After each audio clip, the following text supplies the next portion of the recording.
Spanish പടയുടെ ആക്രമണത്തിന് മുന്നിൽ Cape Verde എന്ന കൊച്ചു രാജ്യത്തിന്റെ കോട്ടവാതിലിന് കാവൽ നിന്ന 40-കാരൻ. സ്പെയിൻ പോലെ ഒരു ലോകോത്തര ടീമിന് മുന്നിൽ 90 മിനിറ്റും എക്സ്ട്രാ ടൈമും പിടിച്ചു നിൽക്കാൻ ചില്ലറ ചങ്കുറപ്പ് പോരാ. ആ ചങ്കുറപ്പാണ് കേപ്പ് വെർഡെ ഗോൾ കീപ്പർ വുസീഞ്ഞ കാണിച്ചത്. അയാൾക്കൊപ്പം അണിനിരുന്ന 10 ഡിഫൻഡർമാരും അത് ഭംഗിയായി ചെയ്തു. യഥാർത്ഥത്തിൽ 1-10 ഫോർമേഷൻ ആയിരുന്നു ഇന്ന് അറ്റ്ലാന്റയിൽ കേപ്പ് കാഴ്ചവെച്ചത്.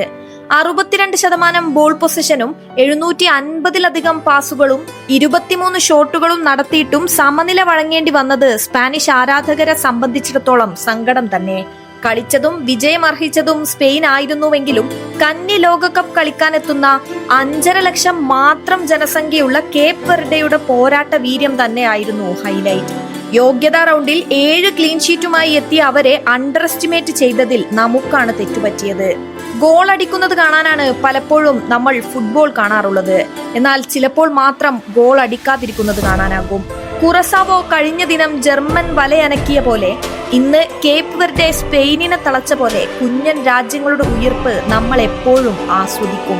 അവിടെ ചിലപ്പോൾ ബസ് പാർക്കിങ്ങുകളാണെങ്കിലും നമുക്ക് അത് ആനന്ദം നൽകും. കാരണം ഇതൊക്കെയാണ് ഫുട്ബോൾ.